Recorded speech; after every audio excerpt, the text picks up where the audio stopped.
A Summer's Trade by Deborah W. Trotter. Illustrated by Irving Toddy. Question of the week. Why do people make sacrifices for others? Genre. Realistic fiction tells a story about characters and situations that seem real but come from the author's imagination. As you read, notice how the story's events give rise to the ending.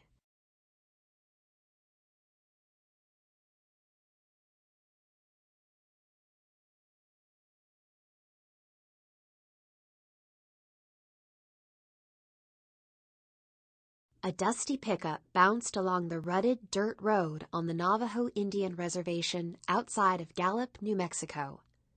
The early morning sun brought out deep red hues in nearby rocks and yellows and purples on distant mesas. In the passenger seat, Tony barely noticed how the ride jostled him. He had made this long trip to Gallup with his mother many times. This morning, Tony daydreamed about spending some of his summer days at home on the reservation instead of going into Gallup. He would ride with his father, helping to tend the family's roaming flocks of sheep and goats. But Tony needed a saddle before he could sit for hours on the back of a pony. In the trading post next door to the restaurant where his mother was a waitress, Tony had discovered a beautiful used saddle for sale. Its dark leather was worn smooth, and there were small nuggets of turquoise laced into the rawhide braid wrapped around the horn.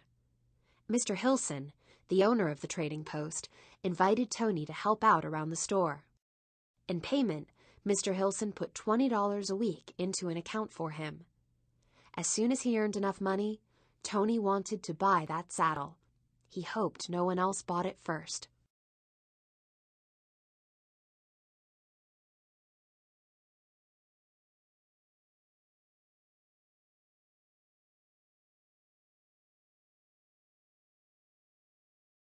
"Here we are," said his mother as she parked in front of the trading post.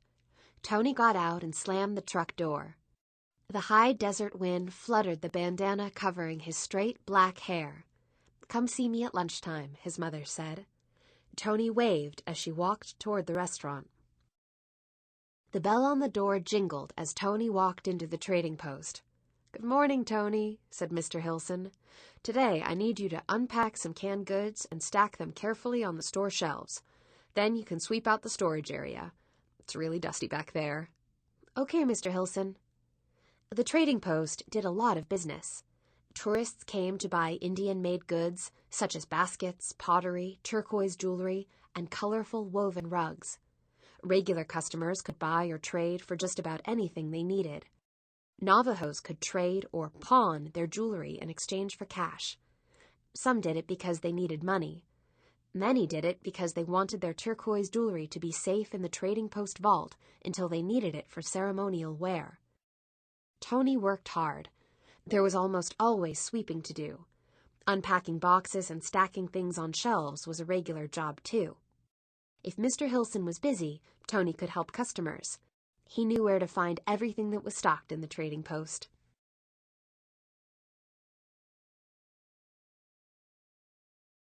At lunchtime, Tony went next door as usual. He sat on a tall stool at the counter. Clattering dishes, chattering voices, and cooking aromas filled the air. Merle's diner was always busy.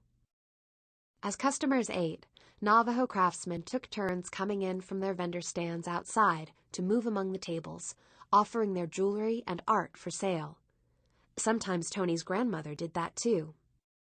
One day a week, she came to Gallup with him and his mother to see his aunt's handcrafted silver necklaces and rings set with turquoise and coral stones. After lunch, Tony returned to the trading post. The first thing he saw was a skinny man in worn denims and a black hat looking at saddles. The man picked up the saddle Tony wanted. "How much for this, Mr. Hilson?" he called out. "That's $175, Mr. Hilson answered. The man put the saddle down, but kept rubbing its smooth leather. Tony held his breath. Finally, the man moved away.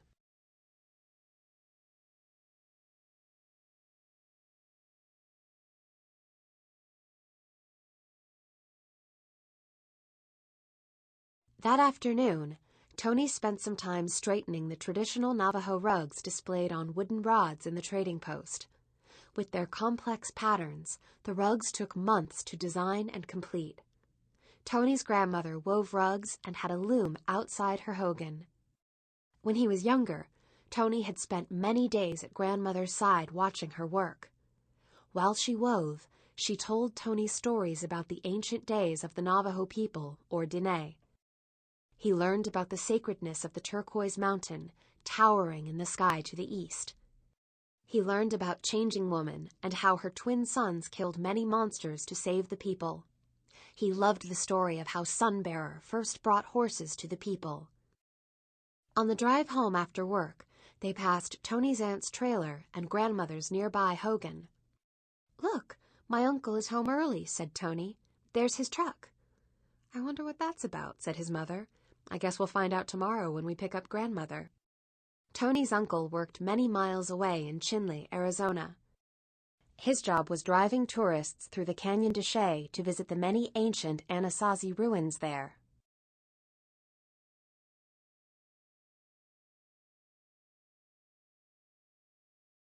The next day, when grandmother climbed into the truck next to Tony, she explained what had happened. "My daughter's husband broke his foot. He can't be driving tourists for a while. No paychecks for at least a month. He's worrying about his truck payments." When they got out of the truck at Merle's diner, grandmother followed Tony into the trading post. Her velvet skirt swished as she marched over to the pawn counter and removed her silver and turquoise bracelet, the one she had worn since she was a young woman. Tony stared as she gave it to Mr. Hilson and received some cash in return. Grandmother didn't say a word as she walked past Tony and out the door toward Merle's. On the drive home that day, grandmother was quiet. One hand covered her wrist where she had always worn her bracelet. They dropped her off at her hogan. As his mother backed the truck away, Tony blurted, "My grandmother pawned her bracelet." His mother turned to look at him. "That's her business," she said sternly. Tony was worried. He knew how much that bracelet meant to grandmother. She almost never took it off. The next week, when they stopped to pick up grandmother for the drive to Gallup, Tony's aunt came out to the truck, followed by Tony's two young cousins. "Grandmother is not well," she said. "She hasn't come out of her hogan for a couple of days. It may be time to call the medicine man." "I'll talk to my husband about it," Tony's mother said. Tony crossed his arms and lowered his chin. He knew what grandmother needed. "By the way," said Tony's aunt, "she gave me some cash to help with expenses while my husband isn't working. Wouldn't say where she got it."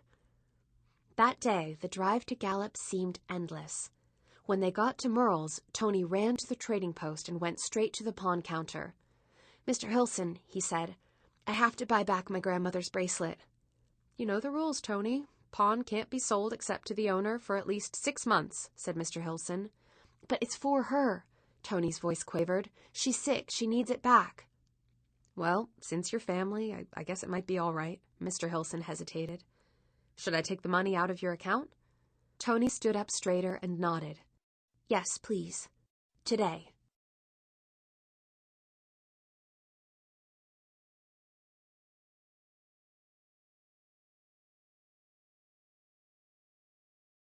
On the drive home, Tony said, "We need to stop at grandmother's. I have something for her." His mother said nothing, but she turned off the main road and stopped in front of grandmother's hogan. Tony got out and quietly entered. Grandmother was lying down, her eyes closed. "My grandmother," Tony whispered. He held out her turquoise bracelet. She opened her eyes and nodded slightly. Tony approached and carefully lifted her wrist. Then he slipped the bracelet back on where it belonged. Grandmother closed her eyes again, and Tony left the hogan. That night, Tony's father drove over to see grandmother and talk with his sister about arranging for a healing ceremony. He returned in a happy mood. "Grandmother is better," he reported. Tony closed his eyes and smiled. The following week, Grandmother went with Tony and his mother to gallop. When they arrived at Merle's, Tony dragged his feet toward the trading post. He had to start all over again, saving for a saddle. He kicked a few bottle caps along the sidewalk and finally went inside.